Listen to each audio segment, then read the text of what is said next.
I came to Taiwan November 17th. I remember flying on that plane. Like, I've never felt so free in my life. So this is a very different video that I'm making. I'm going to be sharing why I actually moved abroad. Not even some of the closest friends know why I moved to Taiwan in the first place. So it's really weird for me to like put this out there. But I did want to share my story because I feel like it's a big part of why I even started this YouTube channel. And I don't know, I just hope that my story can reach one person who can relate to it. And we're going to start off with before I moved to Taiwan. I think it's important for me to give you guys a bit of background context about like who I am behind this camera and just like my personality and how I grew up. Hopefully it'll make more sense why I decided to move. I grew up doing a lot of activities as a kid. I had a tiger mom. So she put me in a lot of things like ballet, chess, science camps, like summer camps and winter camps. I was in ice skating, badminton, volleyball, swimming, just a lot of activities. And piano. I feel like that's such an Asian instrument to learn. Yeah, so I was put in a lot of things. From a very young age, I was taught that my performance really mattered to my parents. And in my, 7-year-old brain, that translated to my performance really matters in general. I really had that ingrained in me at a very young age, which led me to believe that if I wasn't achieving a certain grade, a certain award, just anything related to achievements and making my parents proud or making other people proud of me, then I was like failing or I wasn't good enough. I remember that I would come home from school, and if I got a bad grade, for example, like a B or a B minus, my mom specifically would lecture me for 2 to 3 hours in the car before I could go back home. And I was just so used to that in my childhood, like being lectured a lot. Like I had mentioned earlier, I was put in a lot of activities, but these were activities that I didn't excel at, or I felt like I was always on the bottom. And I guess I could have come off as like a lazy student because when I was put in piano, and I did it for like 17 years, so a very long time, but I was very unmotivated as a student. So I would practice either the day before my lesson or I'd practice like the day of. And obviously that never turned out good because my piano teacher could tell that I didn't even try to practice. Yeah, I couldn't understand like why I was struggling so much to just do good in something or do well in something. I feel like that was bad grammar. That just kept feeding into the belief of I'm not good at anything. Looking back on that, I just feel like I wasn't able to choose something for myself, or I didn't have the opportunity or the space to really figure out what my interests were. Growing up, I loved singing. I would always sing all the time. How my mom saw that was, oh, if you are interested in something, it needs to be like excellent. So she wanted me to like do private lessons with a singing coach, and that's not what I want to do, but I did it anyways. And I think that's kind of where my mom was coming from. She just wanted me to succeed. And for me, it's like I just wanted to enjoy what I was doing, even if it didn't look like being a pro at something. That also fed into the belief of being average isn't good enough and I have to be perfect at something. But from an outsider's perspective, I could totally understand why someone would think that I'm like very lucky to even be put in these activities, and that my mom would invest so much money and time into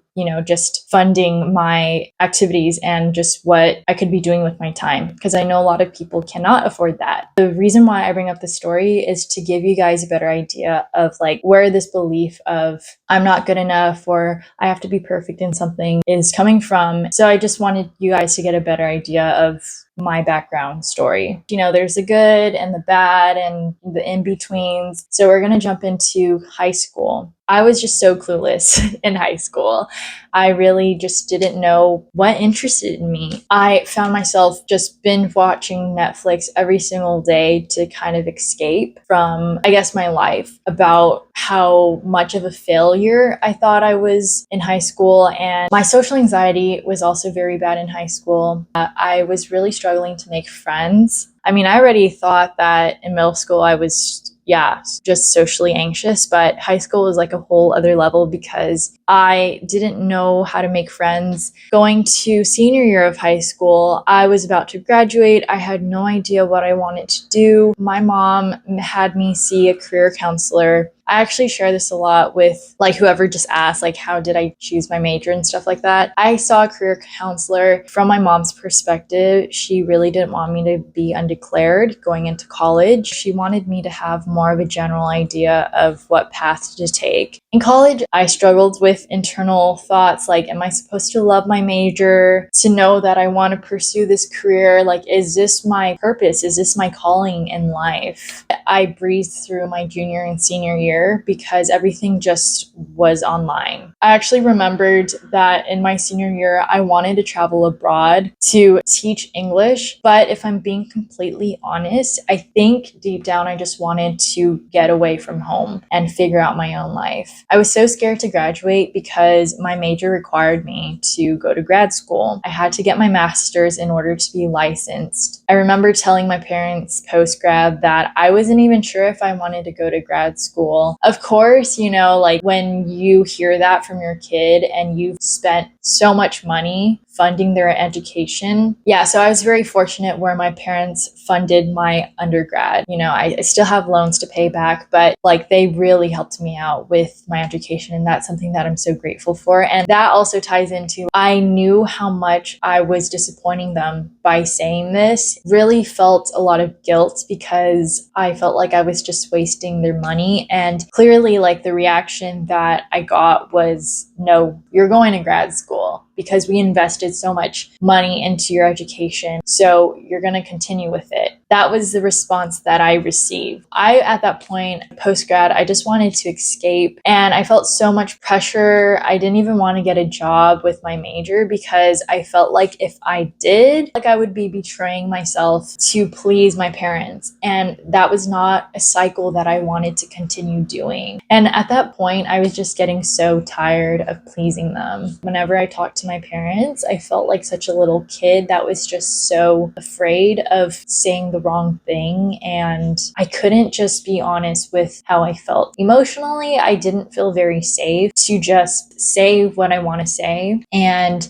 I knew, you know, it wasn't just like this instance, but you know, there's just so many memories in the past where I would try to bring something up that I didn't enjoy doing, but it would always get shot down, or I felt like my feelings weren't being validated or heard. So to me, like when my mom told me, why didn't you tell me this before, that you didn't want to pursue, you know, this major, because we wouldn't have wasted so much money on you. But I feel like if I had told her 2 years ago, I would have gotten the same reaction of, no, you don't even know what you want to do, so just do this major. So anyways, going back to me just having this breaking point, I was working post-grad at an indoor mall. This job was so unexpected for me because I actually enjoyed it, you know, and people might, like my ex-coworkers might have thought I was crazy, but because at that point I had never done a job related to customer service, and I was terrified, like my social anxiety was shaking. I had to kind of face my fears every single day while I was working there, and in a way it made me gain confidence in myself. So I didn't see it as like a waste of time, but that's how it got translated obviously to my parents, because you know, you have a degree, you can use it. And I completely understood that. Like I understood where they were coming from. This was around like March when I ended up quitting my job. I was working there for almost a year. After I quit my job, I visited my friend who was working in Colorado. This was the first time that I had ever flown by myself on a plane. And I think I was like 22. Oh my gosh. It was the most thrilling experience for me, which some people it's like, what the heck? Like you're just flying on a plane. But it wasn't even that. It was the fact that I was doing it on my own. It's like moments like these that make me so emotional because these are milestones that I didn't get to experience. Gosh, I didn't think I was going to cry. So when I decided that I was going to visit my friend for, I think it was like a week. After that, I didn't want to leave. Like I did not want to go home because I felt like if I was going home. I was going home to the expectations and the pressures that my parents were constantly putting on me, because grad school usually starts in the fall and it was already like May at that point. That summer, I actually ended up telling my parents that I'm going to take another gap year. It was going to be 2 years. Like, I can understand that they were really frustrated at me because they just felt like I was wasting so much time. The reason that I gave them was that I was going to learn Chinese, because I guess when you know another language, it helps you with more job opportunities. The difficult part, though, was that a lot of countries still had their borders closed. I was actually looking into Taiwan, but you needed a student visa to get in. And I was having such a hard time trying to contact the TECO office in my state because the wait time was pushed 2 months back since everyone was trying to travel abroad. They were just so busy, and I was trying to call them, but no one was picking up. And this was like in October of 2022. At that point, I was like, is this even possible? Can I even travel abroad? And in late October, I think, or November, the restrictions for visas actually lifted and they allowed visa exempt entries. And so I was like, okay, like, I'm not gonna even stress about getting a student visa. I'm just gonna go on a visa exempt. I came to Taiwan November 17th. I remember flying on that plane. Like, I've never felt so free in my life. This leads me to my next chapter, which is the journey away. This has been my story since then. Being in Taiwan has been the most amazing journey in my whole entire life. I basically started my language program right away, and it was for 3 months. And when those 3 months were almost coming to an end, I was like, oh my gosh, like, there is no way that I am going home. I guess that's the best part about being abroad, is that your parents really don't have control over whether you can stay or not. And then I decided I'm going to stay here until August. And August, I promised them I will be back for grad school. That was the deal that I made with them. During that, of course, like, they weren't just like, okay, yeah, like, enjoy your time. It was more of, what are you even doing in Taiwan? Why are you wasting your time? You need to come back. And I just kind of like ignore that. I'm gonna enjoy my time here. Like, I'm going to finally allow myself to just feel like I am not trying to live to please. I was still stuck in that mindset though, but I just wanted to enjoy what I felt like was borrowed time. Anyways, in July, I finally video called my parents and I had the hardest conversation. I told them that I was not going to pursue grad school and that I was going to instead figure out my life. I did feel like I had to give them a backup plan or else they would have went haywire. So I told them, oh yeah, I'm going to probably like go into business or something like that. That conversation did not go well at all. And honestly, I wasn't expecting any different. After that phone call, I felt so lost though. Like, I felt proud of myself, but I also felt so lost. I was no longer bound to anything. I felt like I didn't have to run away anymore, but my mind still felt like something was off. Okay, so I'm going to talk about a different chapter, which is how my journey abroad ties in with my YouTube channel. I started my Etsy shop in 2022 because that was a time when I was very lost, desperate for money, and confused. I honestly just wanted to try this making money online thing out.